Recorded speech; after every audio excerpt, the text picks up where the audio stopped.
ఇవ్వనందువల్ల వాళ్ళని ఏదో లోపరుచుకోవాలని ప్రయత్నం చేస్తుంది టీడీపీని. మరి అంత దుర్మార్గపు ఆలోచనలు, వికృతమైన ఆలోచనలు పెట్టుకుని ముందు దాన్ని ఏ రకంగా డిఫైన్ చేసుకుంటారో, నీకు నంబర్స్ లేకుండా ఎందుకు గేమ్ ఆడాలనుకుంటున్నావు, దానికి వాళ్ళ ఎక్స్ప్లెనేషన్ ఏముందండి.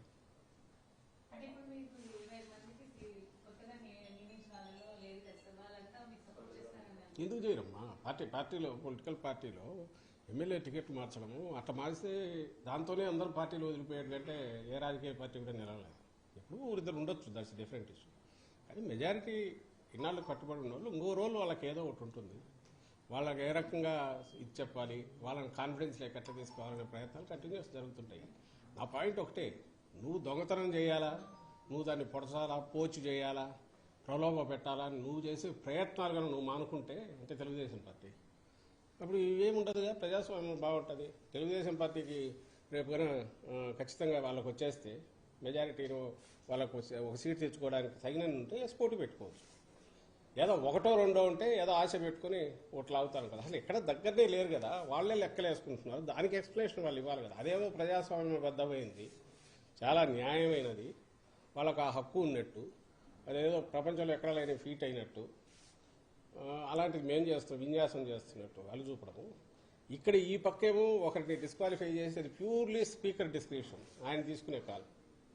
స్పీకర్ అది ఒక వ్యవస్థ, సపరేట్ ఆఫీస్, దానికి సంబంధించి ఇన్ని దురుద్దేశాలు ఆపాదించడం అది ఏ రకంగా కరెక్ట్? మీరైనా అడగడమైనా ఇది అడగండి ముందు వాళ్ళు.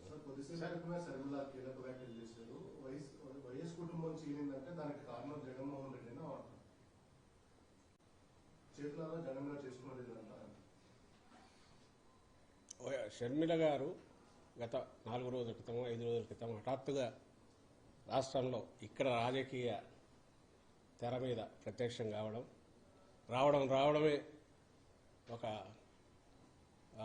కంటిన్యూస్గా ఒక హోరు క్రియేట్ చేయాలని ప్రయత్నం చేయడము, తన తిట్టే కార్యక్రమము, ఉపన్యాసాలు, వ్యంగ్యాస్త్రాలు రకరకాలు చూస్తూనే ఉన్నారు, అందరూ చూస్తున్నారు. సరే, ఆమె మాట్లాడిన మాటలకు సంబంధించి అన్నిటికీ సమాధానాలు ఎందుకు ఇవ్వాల్సిన అవసరం లేదంటే, ఇక్కడ రాజకీయాల గురించి కానీ, ఇక్కడ జరుగుతున్న అభివృద్ధి కానీ, ఇంకొకటి కానీ, రాష్ట్ర వ్యవహారాల గురించి కానీ ఆమె ఏమి అవగాహన ఉన్నట్టయితే లేదు, కనపడట్లా. అందువల్లే మాట్లాడే మాటల్లో అసలు దేనికి ఒకదానికి ఒకటి పొంతన ఉండట్లా. నా దృష్టిలో అయితే ఏదో ఎలక్ట్రీషియన్ కాంపిటీషన్ పిల్లలు ప్రిపేర్ అయి ఉంటారు, వాళ్ళకి ఆ సబ్జెక్ట్తో సంబంధం లేదు, ఎక్కడో తీసుకుంటారు, ప్రిపేర్ అవుతారు, ముక్కున పడతారు, బట్టి పెడతారు, పోయేసి దాన్ని డెలివరీ చేస్తారు. అలాగే కనపడుతుంది.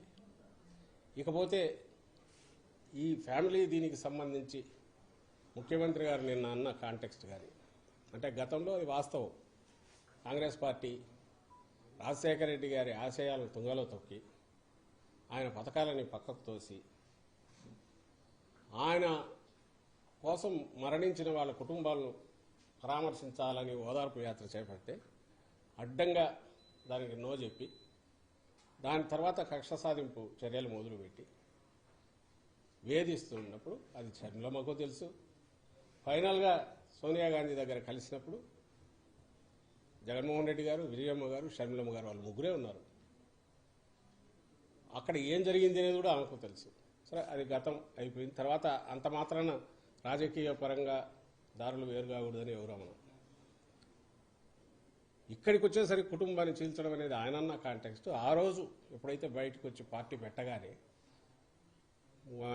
బాబాయ్ వాళ్ళ చిన్నాన్నను వివేకానంద రెడ్డి గారికి మంత్రి పదవి ఇచ్చడం, ప్రలోభ పెట్టడం, ఆ తర్వాత పోటీకి దించడం విజయమ్మ గారికి పోటీగా, ఇవన్నీ అందరూ చూశారు. బట్ ప్రజలు దే చోజ్ జగన్మోహన్ రెడ్డి గారు సరైన వారసుడు అనుకున్నారు, పార్టీకి పట్టం కట్టారు. ఆ తర్వాత రెస్ట్ ఈజ్ హిస్టరీ అందరం చూస్తున్నాం. తర్వాత ఇప్పుడు జరుగుతున్నది ప్రత్యక్షం. లేకపోతే షర్మిలమ్మకి ఇక్కడ ఎవరి ద్వారా ఇక్కడ ఏపీలో కానీ ఉభయ తెలుగు రాష్ట్రాల్లో ఎవరి ద్వారా తెలుసు? రాజశేఖర రెడ్డి గారి బిడ్డగా తెలుసు, జగన్మోహన్ రెడ్డి గారి చెల్లెలుగా తెలుసు. జగన్మోహన్ రెడ్డి గారు రాజశేఖర రెడ్డి బిడ్డగా ఆ రోజు మొదలుపెట్టిన ప్రస్థానం తర్వాత ఇప్పుడు అది సొంతంగా తనంతట తాను ఒక ప్రవాహంలాగా, మహా ఉధృతమైన ప్రవాహంలాగా అప్రతిహతంగా ముందుకు సాగుతోంది. అంటే వాటిని అవపోసన బట్టి ఆయన ఆశయాలను, ఆయన ఆలోచనలు, రాజశేఖర రెడ్డి గారి ఆలోచనలు, ఆశయాలు, ఈయన వాటిని మనసావాచ నమ్మి వాటిని మరింత ఫైన్ ట్యూన్ చేసి ఇంప్లిమెంట్ చేస్తున్నారు. కాబట్టి అదే ఏదో పార్టీని ప్రొటెక్ట్ చేయడంలో కావచ్చు, విలువలను పాటించడంలో కావచ్చు, నిజాయితీగా నిబద్ధతగా వ్యవహరించడంలో కావచ్చు, నిబ్బరంగా అడుగులు వేయడంలో కావచ్చు, ఎన్ని ఆటుపోట్లైనా తట్టుకోవడంలో కావచ్చు, ఇంక్లూడింగ్ అక్రమ కేసుల్లో జైల్లో పెట్టడం దగ్గర నుంచి, ఇంక్లూడింగ్ తెలుగుదేశం పార్టీ అధికారంలో ఉన్నప్పుడు 23 మందిని పోస్ట్ చేసి ప్రలోభ పెట్టి పశువులు కొన్నట్టు చంద్రబాబు కొన్నప్పుడు కూడా ఎక్కడా చెల్లించలేదు. ఆ రకంగా సొంతంగా ఎదిగాయి. ఈరోజు జగన్మోహన్ రెడ్డి గారి తండ్రి గారు రాజశేఖర రెడ్డి గారు అని చెప్పుకునే రోజులు వచ్చాయి, విచ్ ఈజ్ ఏ తండ్రికైనా గర్వకారణం. ఆ దీంతోనే ఆమె ఈరోజు షర్మిలమ్మ ఇక్కడికి వచ్చినా, లేదా ఆమెకు ఏదన్నా కొంత గిరాకీ ఉండి ఎవరన్నా కాస్త ఇచ్చేసి గుర్తించినా దానివల్ల వచ్చింది. అది కూడా కాదనట్లేదు. ఆఫ్టర్ ఆయనకు రాజశేఖర రెడ్డి గారి బిడ్డ, జగన్మోహన్ రెడ్డి గారి చెల్లెలుగా ఆ కుటుంబంలో ప్రథమంగా ఉండే ముగ్గురికి ఇప్పుడు తల్లి జగన్మోహన్ రెడ్డి గారు, చెల్లెలు, వాళ్ళకి ఇచ్చే గౌరవం పార్టీ కార్యకర్తలు అందరూ ఇస్తారు, అభిమానులు అందరూ ఇస్తారు, గుండెల్లో పెట్టుకుంటారు. కానీ ఈరోజు క్వశ్చన్ చేసే ముందు ఏదైతే ఆమె రైజ్ చేసిన విషయం, కుటుంబాన్ని చీల్చుకునేది నీ చేతులారా అని అన్నప్పుడు నాకు అర్థం కాని విషయం ఒకటే ఏదంటే, ఇంత శ్రమ పడ్డాము, ఇంత కష్టపడితే నాకు అన్యాయం జరిగింది అన్నారు. ఏ అన్యాయమో చెప్పాలి, స్పష్టంగా చెప్పాలి. ఇదిగో నాకు ఈ అన్యాయం చేశారని. ఏదైనా పదవుల పంపకంలో అన్యాయం చేశారా? పదవుల పంపకంలో అన్యాయం, పదవులు ఇవ్వలేదు అని అంటే ఒక రాజకీయ పార్టీ కానీ ప్రజాస్వామ్యంలో కుటుంబం పదవులు పంచుకోవడానికి ఉందా? ఇప్పుడు పదవుల్లో భాగస్వామ్యం, అధికారంలో భాగస్వామ్యాలు ఉంటాయా? అది సబబేనా? అది చర్చకు అసలు చర్చించడానికి కూడా అర్హమైందేనా? అసలు అది ప్రజాస్వామ్యం ఎట్లా అవుతుంది, రాజకీయ పార్టీ ఎట్లా అవుతుంది? ఒకసారి మొదలు పెట్టాక రాజకీయ పార్టీ దాని స్వరూపం అది తీసుకుంటుంది. ఆ ఒక స్వరూపం తీసుకున్నాక అందులో ముందు నుంచి పునాదుల దగ్గర నుంచి ఉన్న వాళ్ళు ఉంటారు, ఎదుగుతున్న కొద్ది మధ్యలో జాయిన్ అయిన వాళ్ళు ఉంటారు. ఆ ప్రవాహం ఎంత అప్రతిహతంగా ముందుకు పోతుందో, ఎంత బలంగా కొత్త ఆలోచనలను కూడా తీసుకోగలుగుతుందో, అభివృద్ధి కాగలుగుతుందో అంతకాలం అది మనగలుగుతుంది, నిలబడుతుంది. లేకపోతే చరిత్ర కాలగర్భంలో కలిసిపోతుంది. ఉదాహరణకు ఆమె పార్టీని వైఎస్ఆర్ తెలంగాణ పార్టీ అని పెట్టారు. అక్కడ చిన్న ఏదో పెట్టారు, తిరిగారు, కష్టపడినారు అనుకుంటే మరి అక్కడ కూడా చాలామందికి ఏదో వాళ్ళు కష్టపడి ఉంటారుగా. శర్మలమ్మ ఒకటే కాదుగా, చాలామంది కష్టపడి ఉంటారుగా. మరి వాళ్ళ భవిష్యత్తు గురించి ఏం ఆలోచించారు? వాళ్ళకు ఏం న్యాయం చేశారు? ఏ రాజకీయ పార్టీలో అది కుదురుతుందా? లేదా పదవి కోసం ఆమె ఆ రోజు తన అన్న కోసం నిలబడి చేశారా? దానికి ఏమన్నా అది దాని గురించి స్పెసిఫిక్గా ఆమె ఏదైనా చెప్పగలిగితే దానికి ఎవరైనా ఆన్సర్ ఇవ్వచ్చు. అలా కాకుండా రెండో మాట అన్నారు, అన్యాయం జరిగినా సహించాము, కానీ తర్వాత వైఎస్ఆర్ గారి ఆలోచనలు వాటిని అమలు చేయలేదు. ఫస్ట్ దానికైతే ఖచ్చితంగా ఆన్సర్ ఇవ్వాలి. ఏం అన్యాయం చేశారు, ఏం అన్యాయం జరిగింది? ఆ రోజు అందరూ కష్టపడ్డారు. జగన్మోహన్ రెడ్డి గారు ఆ రోజు అడుగులు వేశారంటే ఆయన సొంత మాటల్లోనే లక్షలాది మంది కార్యకర్తలు కదిలారు, నాయకులు కదిలారు, త్యాగాలు చేశారు, ఇంక్లూడింగ్ హిమ్సెల్ఫ్ సఫరింగ్. ఆయన సఫర్ కాకపోతే అక్రమ కేసుల్లో 16 నెలలు జైల్లోకి పోవాల్సిన అవసరమే ఉంది ఆయనకు. కాంగ్రెస్ హైకమాండ్ ఆ రోజు వాళ్ళు డిక్టేట్ చేసిన దాని ప్రకారం ఊకొట్టి ఉంటే ఆయనకు వాళ్ళ మాటల్లోనే చెప్పారు, క్యాబినెట్లోకి తీసుకునే వాళ్ళము, తర్వాత ఫ్యూచర్లో సీఎం అయ్యేవాడు. ఏం ఆస్తులు లేకనా ఆయనకు, లేక బతకలేకనా? ఒక ఒక ఒక ఒక పాయింట్ దగ్గర డిఫర్ అయి ఓదార్పు యాత్ర వద్దనడంలోనే రాజశేఖర రెడ్డి గారి ఆలోచనలకో ఆయన ఆశయాలకో కాంగ్రెస్ పార్టీ అంటే సోనియా గాంధీ కానీ రాహుల్ గాంధీ కానీ వాళ్ళు సమాధి కట్టాలని చూస్తున్నారు. వాటిని సజీవంగా ఉంచాలి, ఆచరణలోకి చేతనైనంత తీసుకురావాలి అనే ఉద్దేశం అది కూడా ఇమిడి ఉంది దాంట్లో. రాజశేఖర రెడ్డి గారు ప్రేమించిన ప్రతి గుండె ఆయన ఎందుకు అభిమానించిందంటే ఆయనలో ఉన్న కరుణ, మానవత్వం, ఒక మంచి పరిపాలకుడుగా ఉండడము, మేలైన పాలకుడుగా తమ బాగోగులు చూసుకుంటున్నాడని ఏదైతే ఒక భరోసా ఉందో అది నేను ఆయన బిడ్డగా ఇవ్వాలి అని జగన్మోహన్ రెడ్డి గారు అనుకున్నది కూడా ఓదార్పులో ఉంది. అలాంటి ఓదార్పు యాత్రను ఎప్పుడైతే వాళ్ళు అడ్డుకున్నారో, కంటిన్యూ చేశాక హెరాస్మెంట్ ఏ స్టేజ్కి పోయిందో మీకు తెలుసు. ఇలా కాదని సొంత బాబాయిని పక్కకు, ఆయన చిన్నాన్నను పక్కకు లాగి ప్రలోభ పెట్టి మంత్రి పదవి ఇచ్చాక బయటకు వచ్చేశారు. వచ్చి పార్టీ పెట్టాక ఇంకా హెరాస్మెంట్ ఎక్కడికి పోయింది? 16 నెలలు అక్రమ కేసుల్లో పెట్టారు. ఆ కేసులు నడుస్తూనే ఉన్నాయి. అవి అక్రమ కేసులు అనే విషయం ఆ పార్టీ నాయకులే పదే పదే వాళ్ళే చెప్పారు. ఇంక్లూడింగ్ ఇప్పుడు రాజకీయ దీంట్లోకి వచ్చిన తెర మీదకి వచ్చిన అప్పట్లో ఇన్వెస్టిగేట్ చేసిన లక్ష్మీనారాయణ గారు కూడా ఆ కేసు దాని స్వరూపం ఎంత అంటే ఇదిగో ఇంతే, ఇంతకుమించి లేదని ఆయన కూడా చెప్పారు అప్పట్లో ఇన్వెస్టిగేటివ్ ఆఫీసర్ అని. అది కూడా ఒక ఆరోపణ, దానికి సంబంధించి మాత్రమే జరిగింది. ఇవన్నీ అక్రమ కేసులు. ఇందులో కేసే లేదు. రామోజీరావు షేర్లు ఒక షేర్ 5,30,000కు పోయినప్పుడు ఇది 360కు పోవడంలో ఏది సాక్షి షేరు ఏ రకమైన స్కామ్ ఉంది?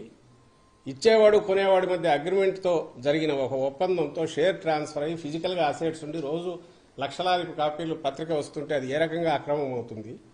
ఇది మ్యూచువల్ అగ్రిమెంట్తో జరిగిన డీల్ అయినప్పుడు ఇందులో కేసు ఏముందని అన్ని రకాలుగా చేసిన ఇప్పటికీ నడుస్తుంది. ఆ కేసు దాని కేసు ఉంది. ఎందుకు ఇంతగా ప్రొలాంగ్ చేసి చెప్తున్నానంటే అంతు చూడాలి జగన్మోహన్ రెడ్డి గారిది అని చెప్పి ఆ రోజు కాంగ్రెస్ పార్టీ చేసిన ప్రయత్నాలన్నీ నేల కొట్టిన బంతి ఎట్లయితే పైకి గుర్తుంది. జగన్మోహన్ రెడ్డి గారు అంత ఎదిగారే పైకి ఎదిగారంటే అందులో లక్షలాది కార్యకర్తలు, వైఎస్ఆర్ గారి అభిమానులు, అలాగే నాయకులు స్వచ్ఛందంగా ఆయనతో అడుగుల్లో అడుగు వేసి నడవడం, అందులో షర్మిలమ్మ గారి పాత్ర ఉంది, విజయమ్మ గారి పాత్ర ఉంది. ఏదో ఒక లెవెల్లో అందరిది ఉంటుంది. ఉండబట్టే ఈరోజు ఇది నడుస్తుంది, ఇప్పటికీ నడుస్తుంది. అది వేరు.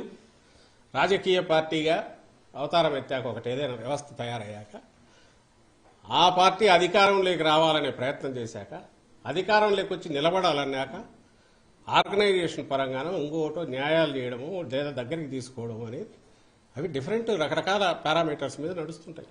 అది ఏ పార్టీ అయినా. అందులో అత్యంత పారదర్శకంగా న్యాయం చేసే ప్రయత్నం చేసిన పార్టీ ఏదైనా ఉంటే అది వైఎస్ఆర్ కాంగ్రెస్ పార్టీ. అందుకే ఈరోజు ఈ కార్యకర్తలు ఆయనతో అచంచల విశ్వాసంతో ఆయనతో అడుగులు వేస్తున్నారు, నాయకులు కానీ అందరూ. పార్టీ ఇంత బ్రహ్మాండంగా ఉంది. ఇది ఒక పార్ట్. రెండవది ఆమె చెప్పినది ఇంత జరిగినా నాకు అన్యాయం జరిగినా కనీసం రాజశేఖర రెడ్డి గారి ఆశయాలు అమల్లోకి వచ్చినాయా, ప్రజలకు మేలు జరిగిందంటే ఒక్కటంటే ఒక్కటి కూడా లేదంటున్నారు. ఇంకా అది విన్నాక ఏమనాలో అర్థం కావట్లేదు. ఎంత అంటే భయంకరమైన తెలియక కూడా ఉండొచ్చు. ఎందుకంటే స్క్రిప్ట్ ఎక్కడి నుంచో తయారై వచ్చినప్పుడు, చంద్రబాబు దగ్గర నుంచి తయారై వచ్చినప్పుడు, లేదా ఏబిఎన్ రాధాకృష్ణ దగ్గర నుంచి తయారై వచ్చినప్పుడు అక్కడ ఏముంటే ఆమె దాన్ని బట్టి ముక్కును బట్టి చెప్తున్నప్పుడు అందులో ఆమెకు తెలియకుండా పోయిండొచ్చు, తెలియదు. ఆమె ఎంతవరకు పోతున్నారంటే ఆ రోజు రాజశేఖర రెడ్డి గారు ఫీజు రీయింబర్స్మెంట్ పెట్టారు, ఈ రోజు అసలు లేదు అంటారు. ఆ రోజు ఆరోగ్యశ్రీ ఇది పెట్టారు, ఈ రోజు లేదు. ఆ రోజు రైతుకు ఇది వచ్చింది, ఈ రోజు లేదు. అసలు ఎక్కడ రైతులకు సంబంధించి ఈ రోజు ఇచ్చినంత భరోసా, అది నేమ్ సబ్సిడీలు కానీ ఇంకో ఇన్పుట్ సబ్సిడీ కానీ క్రాప్ ఇన్సూరెన్స్ కానీ, క్రాప్ ఇన్సూరెన్స్ లేదంటారు. తీసుకున్న రైతులందరూ ఏమనుకుంటారు ఇప్పుడు? అంటే ఇంత అబద్ధం పచ్చిగా తెలియక ఆడిండొచ్చు, తెలిసి ఆడారని కూడా తెలియదు. ఎందుకంటే స్క్రిప్ట్ ఇస్తే చదివా కాబట్టి. బహుశా చంద్రబాబు నాయుడు కూడా అనాలకు సాహసం చేయడం, ఎందుకంటే తను ఇక్కడ ఉన్నాడు కాబట్టి ఇంకేదో దాంట్లో అవకతవకలనొచ్చు, లేదంటే నా చంద్రన్న కానుక లాంటి పథకాలు ఈ రోజు లేవనొచ్చు, అట్లాంటివి జరగలదు. కానీ ఇంత అడ్డగోలు అబద్ధం అయితే ఆడాడు. ఆమె అంటుంది, ఆమె తిట్లు తింటుంది లేదనుకొని స్క్రిప్ట్లో రాయించాడేమో తెలియదు చంద్రబాబు నాయుడు గారు. కానీ అది అందరికీ తెలుసు, మీకు మీడియాకు తెలుసు, అందరికీ తెలుసు. ఈరోజు వాటికి మరింత పదును ఎలా పెరిగింది. ఆరోగ్యశ్రీ ఆ రోజు ఉన్న దాని దగ్గర ఈరోజు 3,000 ప్రొసీజర్స్ ఎట్లా పెంచారు, 25 లక్షల వరకు లిమిట్ ఎట్లా పెంచారు, ఎలిజిబిలిటీ 5 లాక్ పర్ యానం ఎట్లా చేశారు, 80%, 85, 90% దాకా ప్రజలు ఎట్లా కవర్ అవుతున్నారు, కుటుంబాలు కవర్ అవుతున్నాయి. ఇవన్నీ ఇవి నిజం కదా. ఫీజు రీయింబర్స్మెంట్ అప్పట్లో 30-35 వేలు ఇస్తున్నది, ఈరోజు 100% ఇస్తున్నది. నిజం కాదా? మరి ఎట్లా రాగలిగారా? ఇక్కడ నేమ్ ఎనీథింగ్. ఎక్కడ రాజశేఖర రెడ్డి గారి ఆశయాలు ఈయన మర్చిపోయారు, వెనక్కి వేశారు. ఆయన మరింత పదునెక్కించారు, మెరుగుపరిచారు, వాటిని వ్యవస్థీకృతం చేశారు. ఇంక్లూడింగ్ డెలివరీ సిస్టమ్ కిందికి తీసుకెళ్లారు. నేను ఇది ఎక్స్ప్లెనేషన్ లాగా ఇవ్వట్లా, ప్రజలకు చెప్తున్నాం. ఆమె అనే మాటల్లో ఆమె మిగిలిన వాళ్ళు ఎలాగో అంటున్నారు. ఈరోజు ఈ కేవలం జగన్మోహన్ రెడ్డి గారి చెల్లెలనే ఏకైక అర్హత, రాజశేఖర రెడ్డి గారి బిడ్డ జగన్మోహన్ రెడ్డి గారి చెల్లెల ఏకైక అర్హతతో సోనియా గాంధీ వాళ్ళు తెచ్చి ఈ పోస్ట్ ఇస్తే అక్కడి నుంచి ఇక్కడికి వచ్చి ఇమ్మీడియట్ మొదలు పెట్టి రోజు రోజుకు అటాక్ పెంచుతున్న దాంట్లో ఇంత అబద్ధాలు కనపడుతున్నాయి. ఇవి ప్రజలు గమనించాలి, ప్రజలకు చెప్తున్నాం. ఇంకో విషయం కూడా చెప్పదలుచుకున్నాం. షర్మిలమ్మ గారికి సంబంధించినంత వరకు 2.5 ఏళ్ళు పార్టీ అక్కడ, నాకు తెలిసి 2.5 ఏళ్ళు తెలంగాణలో పెట్టినట్టున్నారు, వైఎస్ఆర్ తెలంగాణ పార్టీ. సరే, ఆ స్టేట్కి వెళ్ళారు, పార్టీ పెట్టారు. అప్పుడు చాలామంది అడిగారు, మీ కామెంట్ ఏంది, మీది ఇది అని. ఆమె she chose her path and అక్కడ ఏదైనా చేసినా we wish her all the best అని చెప్పాము. ఆమె ఏమైనా మంచి ఇది అయితే మా వైఎస్ఆర్ కుటుంబ సభ్యురాలుగా జగన్మోహన్ రెడ్డి గారి చెల్లెలుగా సక్సెస్ అయితే హ్యాపీగానే ఫీల్ అవుతాం. సరే, వాట్ ఎవర్ ది రీజన్స్, అది జర్నీ అయింది, సడన్గా కట్ అయింది. ఈరోజు ఏ మీడియా అయితే ఆమెను ఎత్తుకొని భుజాన్ని ఎత్తుకొని మోస్తుందో, నేను ఈనాడు కానీ, ఈటీవీ కానీ, ఏబిఎన్ కానీ, ఇంకో TV5 కానీ, ఆంధ్రజ్యోతి, ఈనాడు పత్రికలు, ఇవన్నీ కూడా వాళ్ళు ఏ రోజు ఈమెను భుజానికి ఎత్తుకుంటున్నారు, ఏ రోజైతే జగన్మోహన్ రెడ్డి గారి మీద అస్త్రాలు ఎక్కువ పడితే ఆ రోజు మాత్రమే దాన్ని తీసుకుంటున్నారు. తెలంగాణలో గమనించండి, ఆమె అంత చేస్తే జగన్మోహన్ రెడ్డి గారు అన్నవి మాత్రమే హైలైట్ చేస్తారు. ఆఖరున కాంగ్రెస్ ఆమెను పొత్తు పెట్టుకోమని కానీ, నువ్వు పోటీ పెట్టొద్దని కానీ ఆమెను వచ్చి రిక్వెస్ట్ చేసింది లేదు. కనీసం second rank, third rank leaders అయినా ఆమెంతటా ఆమె స్వచ్ఛందంగా అనౌన్స్ చేసుకున్నారు. రిజల్ట్ వచ్చినాక, అమ్మా నువ్వు చేసినందువల్ల మాకేదో ఇంత మేలు జరిగిందని ఎవరైనా థ్యాంక్స్ చెప్పారా? మరి ఆ సమయంలో ఎవరైనా ఈ పత్రిక, ఈ మీడియా ఎవరైనా పాపం ఈమె ఇంత కష్టపడింది, తను ఎంతో కొంత డెంటింగ్ చేయగలిగిన దేనికి మనం కాంగ్రెస్ పార్టీకి దాన్ని ప్రభావితం ఓట్లు కొన్ని చీల్చగలిగిన దీంట్లో ఉండి త్యాగం చేసిన ఆమె నాయకురాలు కాంగ్రెస్ గుర్తించలేదు. వాళ్ళేమని రాశారా? అసలు తెలంగాణలో ఇర్రెలవెంట్ ఎందుకయింది ఈమె? ఆ రోజు అక్కడ మొదలు పెట్టిన తిట్లు అందరికీ పడినట్టున్నాయి. ఆఖరికి ఇంక్లూడింగ్ ఆ కాంగ్రెస్ తిట్టారు. లాస్ట్లో అదే కాంగ్రెస్ దీనికి ఇది అయ్యారు. ఆ తర్వాత అక్కడ పార్టీ ఇది మూసేశారు. అక్కడ నుంచి ఇక్కడ తెలంగాణలో ఈమె నిజంగా కాంగ్రెస్ కోసం ఎందుకు తిరగలే? కాంగ్రెస్ పక్షాన టీఆర్ఎస్ నిరంకుశమైన దీన్ని ఇచ్చేయాలనుకున్నప్పుడు కాంగ్రెస్ పక్షాన్ని ఎందుకు తిరగలేదు? న్యాయమైన ఇది ఉంది అన్నప్పుడు కాంగ్రెస్ని తీసుకురావాలనుకున్న దాంట్లో తన రోల్ ఎందుకు ప్లే చేయలే? ఆ రోజు వాళ్ళు ఎందుకు అడగలే? ఓపెన్గానే వద్దు, మాకు వద్దు, ఇక్కడ ఉండాల్సిన అవసరం లేదు వాళ్ళు ఎందుకు చెప్పారు? చెప్తే ఎందుకు సహించారు ఇవే? ఈ మధ్య ఇటీవల కూడా అక్కడ ముఖ్యమంత్రి రేవంత్ రెడ్డి, ఆయన ఎవరు, Radhakrishna, open heart surgery, open heart with Radhakrishna, RK surgery అని వచ్చింది సార్, ఓపెన్ హార్ట్ విత్ ఆర్కేలో దాంట్లో మాట్లాడుతూ ఏమంటాడు, రాజశేఖర రెడ్డి గారు అప్పట్లో టీఆర్ఎస్ నుంచి మిగిలిన వాటి నుంచి వలసలను ప్రోత్సహించి డిఫెక్షన్స్ ప్రోత్సహించడం వల్ల ఇప్పుడు ప్రకృతి దాన్ని ఎట్లా కేర్ తీసుకోవాలని అట్లా తీసుకుంది. అర్థమేమండి? అంటే ఆయన మరణించింది దానివల్లనే కదా. వేరే మీనింగ్ ఏమొస్తుంది నాకు అర్థం కావట్లేదు. ప్రకృతికి ఈ డిఫెక్షన్స్కి సంబంధం ఏముంది? ప్రకృతి ఎక్కడ వర్షం పడి ఆగుతుంది పంటన అయిపోవడానికి. మరి అన్నప్పుడు ఆ పార్టీలో కనీసం అలాంటి పార్టీలో ఈ రోజుకు అక్కడ ఉన్న ఒక వ్యక్తి, అందులో సాక్షాత్ ముఖ్యమంత్రి, ఆ పార్టీ ముఖ్యమంత్రి అక్కడ అంటుంటే అసలు ఎట్లా దాని గురించి ఏమంటారు? ఎందుకు ఈ రియాక్షన్స్ ఎందుకు జరుగుతుంటే మీరు మాట్లాడాల్సినవి ఇవన్నీ ఉన్నాయి. షమ్లమ్మ గారు తన బిహేవియర్ దానికి సంబంధించి చెప్పాల్సినవి ఇవన్నీ ఉన్నాయి. అక్కడ నుంచి ఇక్కడికి రావడం ఇక్కడ మొదలుపెట్టారు. బహుశా ఈరోజు మాట్లాడిన దాంట్లో కూడా అవి ఏ స్టేట్లో ఉండాలనుకో మాట్లాడారో తెలియట్లా. ఏది వైఎస్ఆర్ గారి ఆశయాలు అవి అమలు కావట్లేదు, ఈ రాష్ట్రంలో అసలు పాలన అనేది సరిగా లేదు, సంక్షేమం లేదు, ప్రజల మేలు గురించి పట్టించుకోవట్లేదని ఎప్పుడైతే అన్నారో, అది ఆమె ఆంధ్రప్రదేశ్లో ఉండి మాట్లాడుతున్నా అనుకున్నారో లేక తెలంగాణలో ఉండి మాట్లాడుకున్నారో నాకైతే అర్థం కాదు. ఇంత డొల్లతనంతో అసంబద్ధతతో కూడిన వీటి గురించి ఎందుకు రెస్పాండ్ కావాల్సి వస్తుంది ఏమాత్రం ఉందంటే కన్ఫ్యూజ్ అయ్యే అవకాశం ఉంటుంది ప్రజలు. కాబట్టి ఈ జరిగిన దీంట్లో ఏదైనా ఉంటే, ఆమెకు ఏదైనా అన్యాయం జరిగింది అనుకుంటే ఏం ఆశించి ఆమె తన అన్న కోసం తిరిగారో ఆమె చెప్పాలి, ఏం ఆశించి ఆశాభంగం కలిగిందో అది చెప్పాలి. రాజకీయాలనేవి కేవలం పదవులు పంపకం, కుటుంబంలో పంచుకోవడానికే, లేక అది ఒక పార్టీ అనేది హెల్దీగా ఉండాలంటే బ్రాడర్ డెమోక్రటిక్గా అందరూ ఇన్వాల్వ్ అయ్యి కుటుంబానికి అతీతంగా నడవాలన్నా ఏది ఆదర్శప్రాయమైంది? మీరు మీడియా కూడా ఆలోచించాలి. ఈరోజు జగన్మోహన్ రెడ్డి గారు వేస్తున్న అడుగులు కానీ, పార్టీని నడుపుతున్న తీరు కానీ, ప్రభుత్వంలో కుటుంబానికి సంబంధించి పరిమితం చేయడం కానీ, ఎక్కడికక్కడ చేయడం అనేది అదే ఆదర్శప్రాయమైంది. ప్రజలు ఎన్నుకున్నది రాజకీయ పార్టీని, ఆ పార్టీ నాయకుడుగా అధినేతగా జగన్మోహన్ రెడ్డి గారి ఆలోచనలు నచ్చి, and regional party more so in regional party ఎవరైతే దాన్ని హెడ్ చేస్తున్న నాయకుడు ఉన్నాడో ఆయన ఆలోచనలు, ఆయన వ్యవహార శైలి, ఆయన ఇవి దిశానిర్దేశం చేస్తాయి. ఆయన వాటిని బట్టే ప్రజలు కూడా జడ్జి చేసుకుంటారు. ఆ జడ్జి చేసుకోవడంలో జగన్మోహన్ రెడ్డి గారు ఒకరు, ఆయన ఇంకొక వారసత్వం కానీ ఇంకోటి కానీ అటు ఇటు లేదు, లేదా కుటుంబంలో పదవుల కోసం ఆయన ఇచ్చేయట్లేదు, పార్టీని హెల్దీగా ఉంచడానికి ఇలాంటి బంధాలకన్నిటికీ అతీతంగా నడుపుతున్నాడు అనేది ఆదర్శప్రాయమైంది. అది వద్దని ఆమె అనుకుంటుంటే అది చెప్పాలి, లేదు ఇట్లే ఉండాలి, దాంట్లో నాకు ఇంత వాటా రావాలని అనుకున్నాను, రాలేదంటే అదన్నా స్పెసిఫై చేయాలి.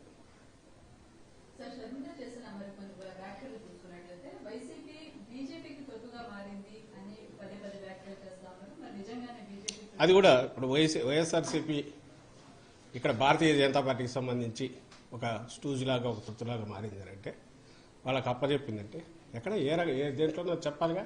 ఇక్కడున్న పథకాలు బీజేపీవే, ఇక్కడున్న ఆలోచన వీటికి అమలు జరుగుతున్న బీజేపీవే.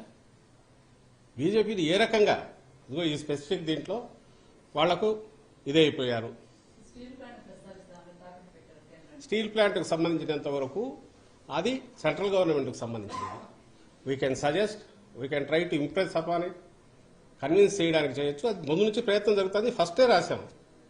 జగన్మోహన్ రెడ్డి గారు అందరికంటే ముందు రియాక్ట్ అయ్యి అక్కడికి డెడికేటెడ్ ఓవర్ సప్లైస్ ఇవ్వడము, వాళ్ళ స్ట్రక్చర్ డెట్ రీస్ట్రక్చర్ చేసి ఫర్దర్ లాంగ్ పీరియడ్ తీసుకొని రావడము, దానికి సెంట్రల్ గవర్నమెంట్ షూరిటీ ఇవ్వడము, అలాగే ల్యాండ్ సర్ప్లస్ ఉన్నవి ఏదైనా కొంత మార్కెటబిలిటీ ఉంటే వాటిని ఇచ్చేసి దానికి అవసరమైన దీన్ని పూల్ చేయడము, ఫండ్స్ పూల్ చేయడము, డెట్ తగ్గించుకోవడము, ఇవి చేసి నిలపండి. ఎందుకంటే ఇది ఎమోషనల్కి సంబంధించింది, సెంటిమెంట్కి సంబంధించింది. దిస్ ఈజ్ నాట్ సంథింగ్ ఏదో జస్ట్ బిజినెస్ వెంచర్ కాదు అని రాశారు. తర్వాత కలిసినప్పుడు చెప్తున్నారు, ఎప్పటికప్పుడు జరుగుతోంది. ఇంతకు మించి వేరే రకమైన పోరాటం ఎవరైనా చేయగలరా? అక్కడ కాదు, కానీ ఆయన సమక్షంలోనే దాన్ని మెన్షన్ చేశారు. ప్రధానితో తాను పార్టిసిపేట్ చేసిన ఉత్తరాంధ్ర జిల్లాల్లో జరిగిన సభలో ఆ స్టేజ్ మీదనే స్పెషల్ స్టేటస్ ఒకటి ఇవి ఒకటి మెన్షన్ చేశారు. మనం డెమోక్రసీలో ఉన్నామా లేక ఇంకెక్కడ ఉన్నామా? స్టేట్ ఏం చేయాలి దీంట్లో?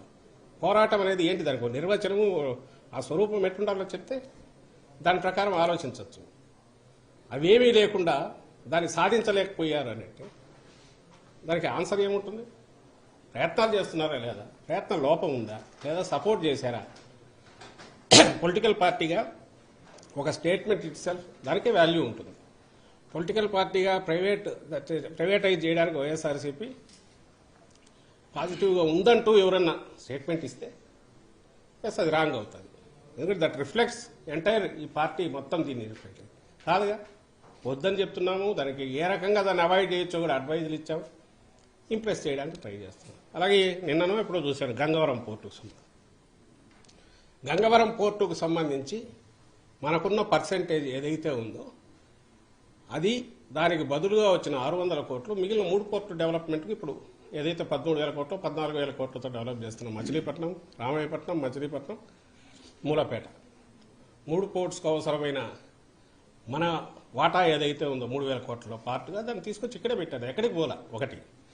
సెకండ్ థింగ్, దానివల్ల we have not lost our right. 33 years అది పీపీపీ మోడ్లో ఎక్కడున్నా కూడా 33 years తర్వాత మనకు మళ్ళీ గవర్నమెంట్కే వస్తుంది. ఇది కాక రెవెన్యూ షేరింగ్ ఏదైతే ఉందో సర్టన్ పర్సెంటేజ్ ఉంది, 2%, 1.5%, 2% ఉన్నట్టు అది కంటిన్యూ అవుతుంటుంది. ఒక పెద్ద ప్లేయర్ వచ్చి ఆపరేషన్స్ ఎక్స్పాండ్ చేస్తే, మోర్ బెర్త్స్ తీసుకొచ్చి బిజినెస్ యాక్టివిటీ పెరిగితే, రెవెన్యూ పెరిగితే దానికి తగినట్టు ఇది పెరుగుతుంది. ఇది ప్రపంచం మొత్తం చేస్తున్నది.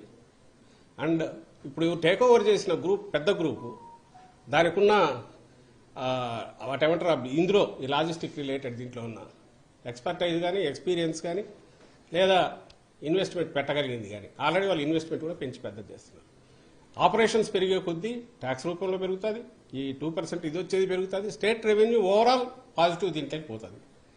ఇట్లా ఆలోచించడంలో ఏ రకమైన ఇది ఉంది? ఆమె టక్కున ఒక మాట అనేసి 600 కోట్లకు 70,000 కోట్లు అమ్మేసే ఇది చేశారంటే దానికి తలా తోక ఉండే ఆర్గ్యుమెంట్ అనేది, దానికి ఎక్స్ప్లెనేషన్ ఇంత ఇవ్వాల్సి వస్తుంది. మణిపూర్ ఇష్యూ షర్మిలమ్మ వైఎస్ఆర్టీపీ అధ్యక్షురాలుగా ఎక్కడ తెలంగాణలో ఉన్నప్పుడే జరిగింది, మొదలుపెట్టింది. మరి అప్పుడు ఎందుకు మాట్లాడలేదో నాకు అర్థం కావట్లా. అప్పుడు ఆమె అజెండాలో ఎందుకు అర్థం లేదో నాకు అర్థం కావట్లా. మన ఆవేశంగా క్వశ్చన్ చేశారు జగన్మోహన్ రెడ్డి గారిని, మరి అక్కడ ఎందుకు మాట్లాడాలా? అక్కడ ఎందుకు పోరాటం చేయలే? ఇక్కడ ఇచ్చిన ఆగానే నేరుగా బీజేపీ ఇది ఎంబూఆర్ అంటూ మణిపూర్ ఇష్యూ తీసుకొని దాన్ని పెట్టి క్రిస్టియన్ వీళ్ళకి అన్యాయం జరిగింది, గుండెలు మండిపోతున్నాయని ఎందుకన్నారు? అజెండా క్లియర్గా కనపడట్లేదా? ఇది ఆమె అనుకున్నది కాదు. చంద్రబాబు నాయుడు గారు ఆయన లక్ష్యం 2-3 ఉన్నాయి. యాంటీ ఇన్కంబెన్సీ ఓటు ఏదైనా ఉంటే మొత్తం గొంపగుత్తుగా ఆయనకు రావాలి. అలాగే వైఎస్ఆర్సీపీకి క్లోజ్ టు ఇట్స్ హార్ట్ ఉన్న మైనారిటీస్ కానీ, క్రిస్టియన్ మైనారిటీస్ కానీ, ఎస్సీలు కానీ, ఎక్కడైనా వీలైతే ముస్లిం మైనారిటీలు, క్రిస్టియన్ మైనారిటీ, ఎస్సీలకు కానీ డెంట్ ఏమైనా పడకపోతే దాన్ని చూడాలి. ఆ పర్పస్ కోసం ఆమెను తీసుకొచ్చారు. అందుకే ఆమెతో అవే మాటలు మాట్లాడిస్తున్నారు, అవే పలుకులు ఆమె రిపీట్ చేస్తున్నారు. అంతకుమించి మళ్ళీ ఆయనకు కొంచెం ఎక్కువైనా ఇష్టం లేదు. ఎందుకంటే యాంటీ ఇన్కంబెన్సీ ఓటు కొంచెం వాళ్ళు తీసుకోకపోతే అది మళ్ళీ తనకు ఎక్కడ దెబ్బ కొడుతుందో అని ఆయన భయం కూడా ఉంది. సో ఈ కంట్రోల్డ్ దీంతో నడుపుతున్న ఒక ప్రచారం, దుష్ప్రచారం రాదా ఆ స్ట్రాటజీ తప్ప చంద్రబాబు గారిది. అందులో ఈమె కేవలం ఒక చిన్న పావు, అంతకుమించి దీనికి వేరే ఇది లేదు.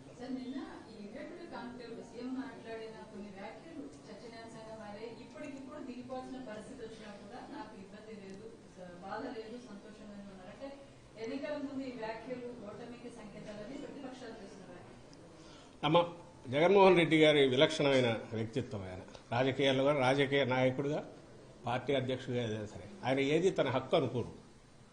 చంద్రబాబు అనుకుంటాడు. ఎందుకంటే తను ఇప్పుడు బాధ్యతతో అధికారం లెక్క రాల. అందుకే చంద్రబాబు నాయుడు వస్తే, ఈ రోజు వస్తే 2075లో ఏం చేస్తానో చెప్తాడు. తను ఉండేది ఎంతకాలం ఉంటాడో ఫిజికల్గా అది లెక్క పక్కకు తీస్తే 50-75 పెంచుకుంటూ పోతాడు. కానీ మన దేశంలో ఉన్న దీని ప్రకారం, మన రాజ్యాంగం ప్రకారం, మన ఎన్నికల వ్యవస్థలో 5 ఏళ్లకే ప్రజలు ఇచ్చింది అధికారం. ఆ స్పృహ పూర్తిగా జగన్మోహన్ రెడ్డి గారికి ఉంది. కాబట్టే ఆ రోజైనా ఎన్నికలు, 19 ఎన్నికలకు ముందైనా ఇప్పుడైనా ప్రజలే మొత్తం నిర్ణేతలు, ఓటర్ మొత్తం నిర్ణయిస్తాడు. మనకున్న కాల పరిమితి 5 ఏళ్లు. 5 ఏళ్ల తర్వాత ఫ్రెష్గా వెళ్ళాలి, మళ్ళీ బ్లెస్సింగ్స్ కోరాలి. ఆ కోరేటప్పుడు మనం ఏమేం చేశామో చెప్పుకోగలగాలి. 19కి ముందు హోప్ క్రియేట్ చేశారు, ఇప్పుడు ఆ హోప్ను రియలైజ్ చేశారు. కాబట్టి ఇవి చెప్పుకొని వెళ్తామంటూ ఆ కాంటెక్స్ట్లో క్వశ్చన్ మీరు గమనించారు. ఏమడిగాడు ఆయన? అడిగినవి రాజ్దీప్ సర్దేశాయ్ ఏమడిగాడు? వస్తుంటే ఒక పాప వచ్చి ఈ ట్యాబ్ మీరే ఇచ్చారు సార్ అని చెప్పి థ్యాంక్స్ చెప్పి సీఎం గారికి చెప్తే ఆయన బ్లెస్ చేశాడు. తర్వాత ఇక్కడికి వచ్చాక మీకు ఇది సాటిస్ఫాక్షన్ ఇస్తుందా? ఇదే గవర్నెన్స్ మీద ఎక్కువ దృష్టి పెట్టారా పాలిటిక్స్ కంటే? ఇదే ఎక్కువ మీకు సాటిస్ఫాక్షన్ ఇస్తుందంటే దానికి భావోద్వేగంతో ఆయన రియాక్ట్ అవుతూ ఆయన చెప్పిన మాట, ఐ ఫీల్ సో హ్యాపీ, ఈ 4.5 ఏళ్లలో ఇన్ని కోట్ల మంది జీవితాలను నేను సృజించగలిగినందుకు, వాళ్ళని టచ్ చేయగలిగినందుకు, పాజిటివ్ స్మైల్ తీసుకురాగలిగినందుకు నా జన్మ ధన్యమైంది అనుకుంటాను అనే 10 సెన్స్లో అంటూ, ఇఫటాలి ఒకవేళ ఇది కావాల్సి వచ్చినా నేను పూర్తి సాటిస్ఫాక్షన్తో ఉంటాను. ఎవరు అనగలరు? అది ఒక మహాస్థితి ప్రజ్ఞుడు మాత్రమే అనగలడు. ఇప్పటికి 75 ఏళ్ళకు కూడా ఎట్లా ముఖ్యమంత్రి కుర్చీ కోసం పట్టుకోవాలా, దాని కోడు పక్కన పట్టుకోనైనా పైకి ఎట్లా పాకాలా, ఎవరి భుజాల మీద ఎక్కాలనుకున్న చంద్రబాబు నాయుడు గారు అనలేడన్నమాట. ఈ రోజుకి ఈ రోజు అయినా అంటే ఈ రోజు నేను ఒక్కరోజు చేసిన ఒక్కరోజులో నేను ఏం చేయగలిగాను, ఈ 4.5 ఏళ్ళు 24/7 నేను పనిచేయడం ద్వారా నా రాష్ట్రానికి నేను ఏం చేయగలను చెప్పుకోవడానికి జగన్మోహన్ రెడ్డి గారికి ఇంతుంది. అవన్నీ చూసి ఆయన హ్యాపీగా ఫీల్ అవుతున్నారు. ఓ తృప్తి కలుగుతుంది. ఆ తృప్తిని ఎక్స్ప్రెస్ చేశారు దాంట్లో. దానికి ఓ చిల్లర ఇంటర్ప్రిటేషన్ ఇచ్చి వాళ్ళు దాన్ని ఏదో లాగాలని చూస్తే వాళ్ళు దాంతో సంతోషిస్తే ఏం చేయలేము. అలా కాకుండా ఈయన నిజంగా మీరు చెప్పండి, ఇప్పుడు కాదు నెక్స్ట్ 30 ఏళ్ళు నేనే ఉంటా, నన్ను ఎవరు దించలేరు అని అంటే అది కరెక్టా? డెమోక్రసీలో చెల్లుతుంది ఆ మాట? అంటే అది ఎవరైనా హర్షిస్తారా? ఇది వినయంతో, వినమ్రతతో ప్రజలకు పట్టం, ప్రజలే నిర్ణేతలని గుర్తించిన ఒక మంచి నాయకుడు, ఒక స్టేట్స్మెన్ మాత్రమే మాట్లాడగలిగిన మాట నిన్న ఆయన అన్నాడు. ఆ మొత్తం మాట చూస్తే అదే ధ్వనిస్తోంది. అట్ట కాక ఇంకో రకంగా ఏదన్నా ధ్వనిస్తే వాళ్ళు నేననేది వాళ్ళ చిల్లరతనం అన్నా ఉంటుంది, లేకుంటే భ్రమలో వాళ్ళకు వాళ్ళు 2 రోజులు మాకు ఏదో మంచి రోజులు ఉన్నాయని అనుకోవడానికి ఉపయోగపడుతుంది. కానీ వాస్తవం అయితే ఇది. సార్, ఇండియా టుడేకి 3 కోట్లు గవర్నమెంట్ ప్రజాధనాన్ని అపనంగా ఇచ్చి కార్యక్రమాలు పెట్టించుకున్నారని ప్రభుత్వం సంబంధించినంత వరకు ఏదైతే అవుట్ రీచ్ చేసిన ప్రజలకు చేసినవన్నీ ఇవి చేశాము, దీనివల్ల ఈ ప్రయోజనాలు కలిగినాయి అని చెప్పేది అందరూ చేసేదే. అయితే మేమేమి చంద్రబాబు నాయుడు లాగా దావోస్ పోయి ఊరగాయ పప్పు లేదా తోటకూర పప్పు బిర్యానీలు పెట్టి ఎవడెవడిని నుంచి తీసుకుపోయి మా ఈ కల్చర్ అంటే ఇదని చెప్పి అట్లా చేయలే కదా ఆయన. ఎడ్యుకేషన్లో ఫార్ రీచింగ్ రిఫార్మ్స్ ఏవైతే టేకప్ చేశామో, ఏవైతే ఈరోజు సబ్స్టాన్షియల్ రిజల్ట్స్ ఇస్తున్నాయో, ఏదైతే నెక్స్ట్ జనరేషన్ సాలిడ్ ఫౌండేషన్ మీద నిలబెడుతున్నాయో వాటిని ప్రొజెక్ట్ చేస్తున్నాం, షోకేస్ చేస్తున్నాం. ఓ నేషనల్ మీడియాను వాళ్ళ దీన్ని స్పాన్సర్ చేయడం ద్వారా అది ఏ స్టేట్ అయినా చేయదగ్గది, చేయాలి. రాజకీయం కోసం చేయాలి. ఆయన మాదిరి ఆయన దీనికి ఏదో జనాగ్రహ దీక్ష అట్లాంటివి పెట్టి కోట్ల రూపాయలు ఖర్చు పెట్టి బెంచ్ సర్కిల్లో ఇవి చేయలే. అలాగే ఢిల్లీకి పోయే జనాగ్రహ ఏదో దీక్ష పేరు పెట్టాడు, ఏమో ఏది నవనిర్మాణ దీక్షను, ఇంకోటి ఢిల్లీకి పోయి బ్లాక్ డ్రెస్లు వేసుకుని అక్కడ కూర్చొని మోడీని తిట్టి దానికి కోర్టు పెట్టి చేయలే. దావోస్కు స్పెషల్ ఫ్లైట్ వేసుకెళ్ళి కంటిన్యూస్ పోయి నేను ప్రపంచానికి మార్గదర్శనం చేస్తాను ఆయన మేమేం చేయట్లా. జగన్మోహన్ రెడ్డి గారు చేస్తున్నది ఈ రాష్ట్రంలో ఆయన తన ఎంతవరకు ప్రజలు తనకు ఇచ్చారో మ్యాండేట్ దాన్ని ఫుల్లెస్ట్ దీనికి వాడుకుంటూ అక్కడ ఏమేం చేశారో మన రాష్ట్ర ప్రజలకు తెలియాలి, బయట ప్రపంచానికి తెలియాలి అనే ఉద్దేశంతో ఇచ్చేశారు. అందులో ఏది ఆయన చేసిన షోకేస్ చేసిన దాంట్లో ప్రతిదీ ప్రూవ్ అయినవి, నడుస్తున్నవి, భ్రమలు క్రియేట్ చేసేవి కాదు, అభూత కల్పనలు కాదు. సో ఇప్పుడు ఖర్చు అంటే దీనికి మించి 10 100 రెట్లు పోలవరం బస్సులు వేసింది ఎంత 100 కోట్లు అయినట్టుంది నాకు తెలిసి. జయం చంద్రన్న అని ఆ రోజు పాటలు పాడినా తీసుకుపోయినా ఏమి కానీ పోలవరం గేట్ ఎత్తేదానికి ఒక గేట్ పెట్టిన దానికి ఆయన ప్రాజెక్ట్ పూర్తయిందని తర్వాత వచ్చేసారు. ఇప్పుడు ఏమట్లాంటి జరగట్లా.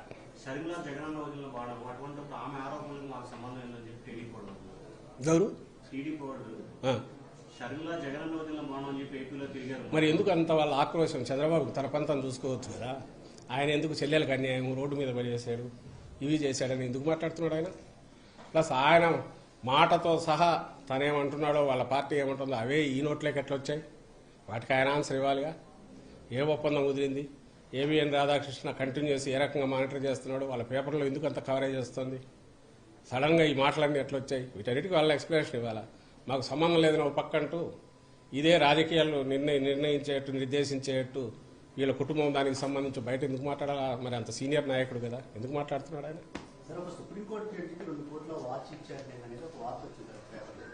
ఏదో సొల్లువాగుడు ఏదో అంటుంటారు. అక్కడ ఎవరైనా వాళ్ళు ఉండి విన్నారా, వాళ్ళు ఉండి చూసారా? ఎవడన్నా ఆ ఛానల్కి కానీ దాన్ని నమ్ముకొని నడుస్తున్న టీడీపీకి కానీ లేదా ఆ పేపర్కి కానీ రాధాకృష్ణ పేపర్ లేదా దాన్ని నమ్ముకొని నడుస్తున్న టీడీపీకి కానీ వాళ్లకు అసలు ఈ రాష్ట్రానికి ఏం కావాలా, ఈ ప్రజలకు ఏవి ఇష్యూస్ దాని మీద డిస్కస్ చేయాలా, దాని మీద మా లైన్ ఇది మీ లైన్ ఇది అని అడిగేది లేదు. అందువల్ల ఏదో ఒక అభూత కల్పన క్రియేట్ చేసి వేసేయడం, దాని మీద ఇంకా డిస్కషన్ స్టార్ట్ చేయడం, దాని మీద వాళ్లే ఖండనలు ఇవ్వడము, దాని మీద వాళ్లే ఛాలెంజ్లు ఇవ్వడం, వాళ్ళకి ఇది మామూలుగా సహజం. 2 రోజులు డైవర్ట్ చేయాలని చూస్తుంటారు వాళ్ళు. అంతకుమించి దాంట్లో ఎవరు వెళ్ళారమ్మా? ఎవరమ్మా? అవును, ఎవరు గూడూరు ఎమ్మెల్యే కావచ్చు. ఇప్పుడు ఎప్పుడైతే వివిధ కారణాల్లో కృష్ణదేవరాయలు గారికి సంబంధించి అయితే చెప్పారు నరసరావుపేట బీసీకి ఇవ్వాలని అనుకున్నాను. ఆయన తను అక్కడే ఆయన అట్లనే ఆయనకు అన్యాయం గుంటూరు వెళ్ళమని చెప్పారు. అందరికి తెలిసింది, మీ మీడియాలో వచ్చింది. ఆయన కూడా చెప్పారు, ఆయనకు అది ఇష్టం లేదు, నేను అక్కడే కావాలన్నారు. తర్వాత ఇంకా ఒకసారి ఆ నిర్ణయం తీసుకున్నాక అది వాళ్ళ వ్యక్తిగతమైన విషయం అవుతుంది. దానికి మేమెట్లా కామెంట్ చేస్తాం? అలాగే ఇంకెవరు చిన్నవి ఎక్కడన్నా వాళ్లకు కావాల్సినవి రాలేదనో వ్యక్తిగతమైనవి ఎప్పుడు ఉంటాయి. దాన్ని ఇది చేయడానికి ట్రై చేస్తాం, నచ్చ చెప్పడానికి ట్రై చేస్తాం, కన్విన్స్ చేయడానికి ట్రై చేస్తాం, అందరినీ కలుపుకోవడానికి ట్రై చేస్తాం. కొన్ని కుదురుతాయి, కొన్ని కుదరవు. ఏ రాజకీయ పార్టీ అయినా నిన్ననే మా ముఖ్యమంత్రి గారు కూడా చెప్పినట్టున్నారు, ఎప్పుడో ఒకసారి తప్పవు ఎలక్షన్లు వచ్చే కొద్దీ. యాజ్ ఇట్ ఈజ్ అందరినీ అదే టీంను పెట్టుకుని పోవడం అనేది కుదరదు. కొన్ని మార్పులు జరుగుతాయి, బాధ్యతలు మారుస్తారు. అవి నచ్చని వాళ్ళు కొంతమంది వాళ్ళ అసంతృప్తిని ఇంకో రకంగా వ్యక్తం చేయొచ్చు, అది సహజం. అయితే మా వైపు నుంచి మేము ముందే మొదలు పెట్టినందులో వీఆర్ కాన్ఫిడెంట్. మేము ఒక క్లియర్ డస్ట్ అంతా సెటిల్ అయ్యాక 175 టీమ్ ప్లస్ 25 ఎంపీ టీంతో పర్ఫెక్ట్గా దిస్ ఈజ్ జగన్మోహన్ రెడ్డి గారు, this is YSRCP, this is his team అనేది ప్రజెంట్ చేయగలము. ప్రజలు జడ్జ్ చేసుకోవడానికి కన్ఫ్యూజన్ లేకుండా ఒక పర్ఫెక్ట్ పిక్చర్ ఇస్తున్నాం. వేరే అక్కడ పొత్తు ఎవరో ఇంకా తెలియదు. సీట్లు ఒక 70 అంటారు, నేను 30కి మించి ఈయనన్నాడు అంటారు. 70 ఐడెంటిఫై చేసినవి ఇచ్చాడు, అవన్నీ పక్కన పడేశారంటారు చంద్రబాబు నాయుడు, పవన్ కళ్యాణ్ రెడ్డి. ఇవి కాకుండా ఎవరెవరికి ఏం ప్రామిస్ చేశారో తెలియదు. ఓట్లు చేర్చడానికి కాంగ్రెస్ వాళ్ళని ఎక్కడ పెట్టి వీళ్ళు డమ్మీలు పెడతారో తెలియదు. వీళ్ళ వాళ్ళనే కొంతమంది 3 పార్టీలు ఎట్లా సర్దుతాడో తెలియదు. వాళ్ళది ఉంది ముందు. రానున్న రోజుల్లో రోజు కొట్టుకుంటుంటే మీకు న్యూస్ అక్కడ ఎక్కువ దొరుకుతుంది నాకంటే. అంటే ఇప్పుడు మీరు మార్చిన వాళ్ళు ఫైనల్ అయిన దాంట్లో కూడా మళ్ళీ తిరిగి మార్చే ఆలోచనలో ఎందుకుంటాయమ్మా? ఒక 4 నియోజకవర్గాలు చెప్పాం కదా, ఫైనల్ ఎలక్షన్లకు పోయే ముందు ఇది మార్పు అంటే అది మార్పు, చెప్పలేదంటే ఉండనట్టు. ఏదైనా నేను అంటున్నది ఏంటంటే 175 మందికి పర్ఫెక్ట్ టీం సెలెక్ట్ చేసి పెట్టే ఆలోచన సంవత్సరం నుంచే జగన్మోహన్ రెడ్డి గారి మొదలైంది. అప్పటి నుంచే ఆయన కావాల్సినంత లాంగ్ ఇది ఇస్తూ ఎమ్మెల్యేలు వాళ్ళని కూడా మోర్ జనంలోకి వెళ్ళమన్నారు, వాళ్ళు వెళ్ళారు, రకరకాల అన్ని చెక్ చేసుకుంటూ వచ్చారు. అంటే మోర్ కన్స్ట్రక్టివ్ పాజిటివ్ దీంతోనే పోయారు ఆయన. ఎక్కడ లాస్ట్ మినిట్ షాక్లో నేషనల్ పార్టీస్లో ఇంతమంది అయితే కాంగ్రెస్లో ఉండేది, బీఫామ్ ఇద్దరికిచ్చి పరిగెత్తుకుంటూ వచ్చేవాడు, ఎవరు ముందు వస్తే వాడికి టికెట్ అయ్యేది, ఎవరి గ్రూప్ వాళ్ళు ఇచ్చి చేసుకునేవాళ్ళు. ఆ రోజులు కాదు ఇప్పుడు. అందులో కూడా ఈవెన్ రీజనల్ పార్టీ